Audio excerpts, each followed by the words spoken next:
Welcome to day 7. Now you have identified your problem, you mirrored your RQs, you found your theory, found your gap, so you're done, right? Not yet.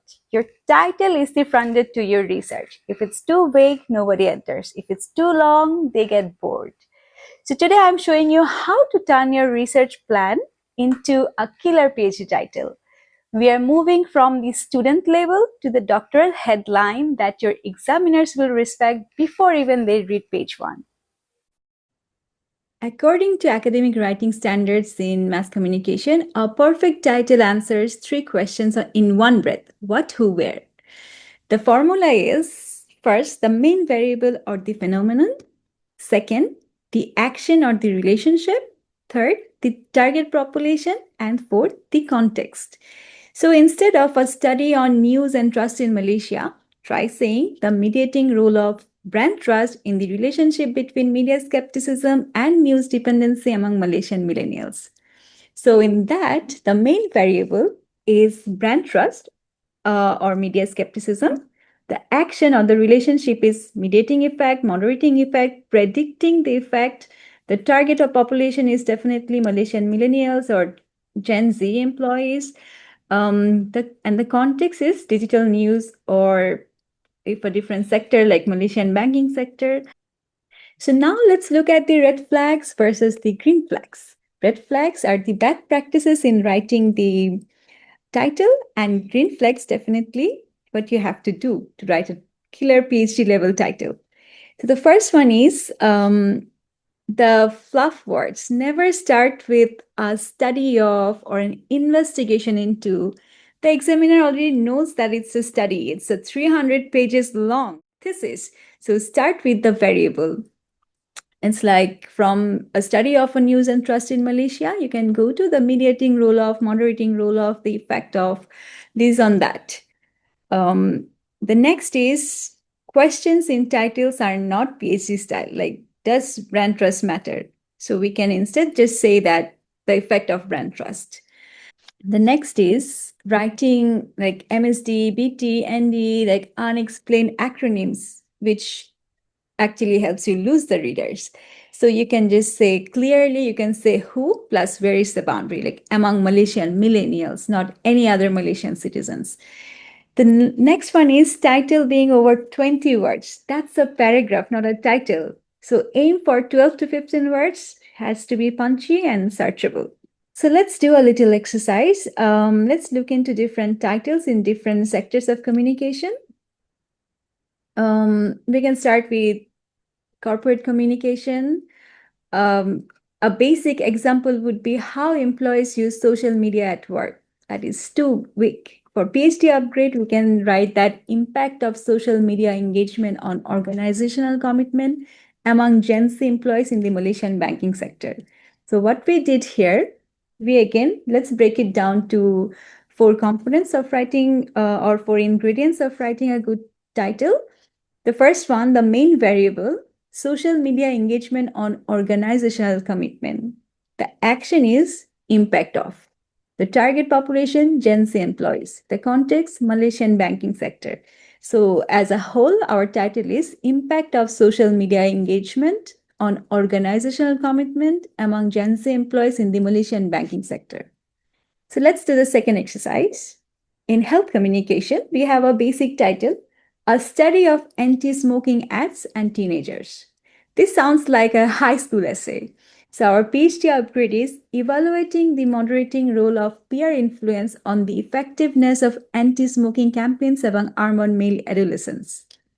So let's break it down into 4 ingredients. The main variable, effectiveness of anti-smoking campaigns. The action is evaluating the moderating role of target population, urban male adolescents. The context, peer influence. So as a whole, the title is Evaluating the Moderating Role of Peer Influence on the Effectiveness of Anti-Smoking Campaigns Among Urban Male Adolescents. Let's move on to the next exercise, Journalism and Digital Media. A basic title is How People Feel About AI Writing News Stories. Too conversational, sounds like a blog title. The PhD upgrade would be evaluating the heuristic systematic model of information processing in the relationship between AI generated bylines and source credibility among digital news consumers in Malaysia. Now let's break this into four ingredients. The main variable, AI generated bylines, independent variable, source credibility, dependent variables. The action, evaluating the heuristic systematic model, target population, digital news consumers, the context, Malaysia. So as a whole, our title is Evaluating the Heuristic Systematic Model of Information Processing in the Relationship between AI-generated bylines and source credibility among digital news consumers in Malaysia. The final one is actually my PhD title. Let's look into my title. Originally, it might have been simple, but how now that we have found our methodological gap and our theoretical gap, we make it sound technical.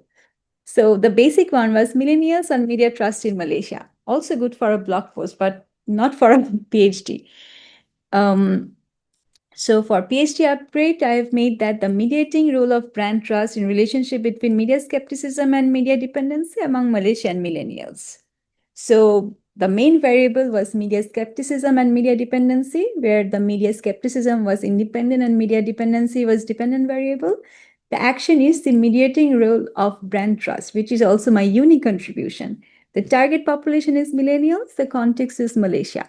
So the mediating role of brand trust in the relationship between media skepticism and media dependency among Malaysian millennials. Now, if you remember these 7 different traditions in communication, socio-psychological tradition, cybernetic tradition, rhetorical tradition, semiotic, socio-cultural tradition, critical tradition, and phenomenological tradition. So I will show you how to use this 7 tradition and take one topic and have 7 different titles to have 7 different PhDs. One of the concept or phenomena was or the construct is gamification. Let's see how we turn this gamification into 7 different PhD topics using 7 different traditions. So in social psychology, if you remember from our previous class, the social psychology means predicting or finding the effect. So the title could be Predicting the Effect of Leaderboards on Student Motivation and Learning Achievement in Malaysian Secondary Schools. Why this falls under socio-psychological tradition? Because this tradition looks for variables that predict behavior. Words like effect and predicting are the key markers here.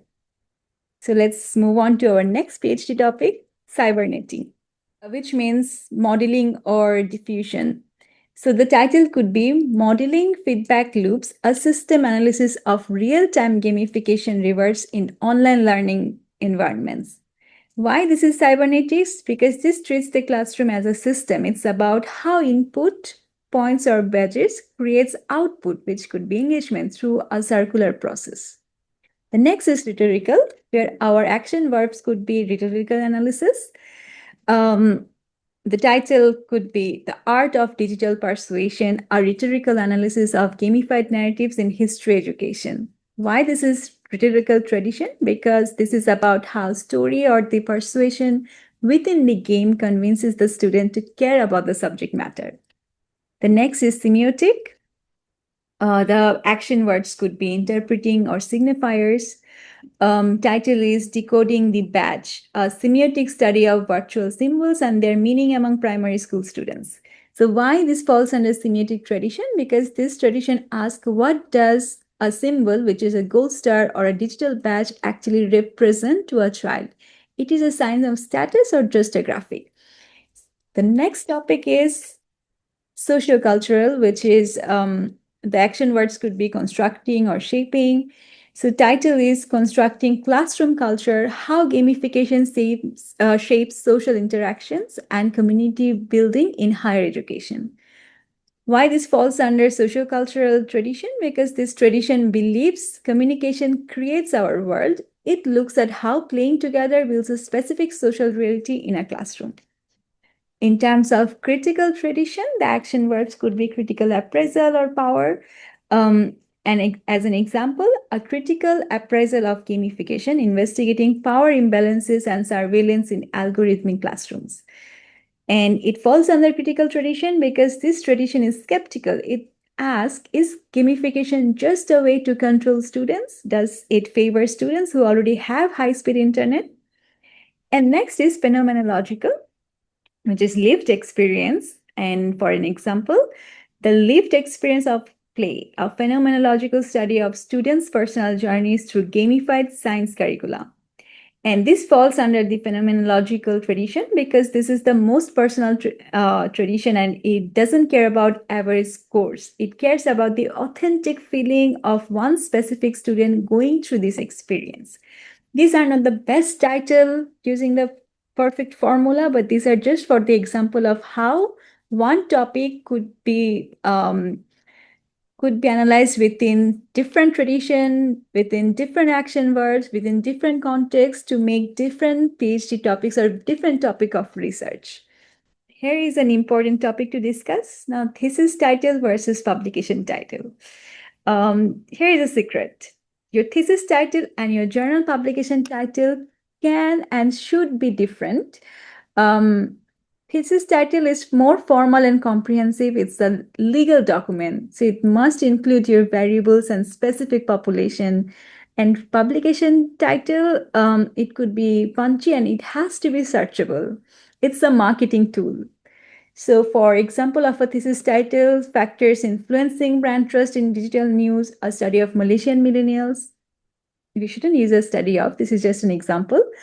But in publication title, we can change it to rebuilding news credibility, how brand trust combats media skepticism. That's how we make it different.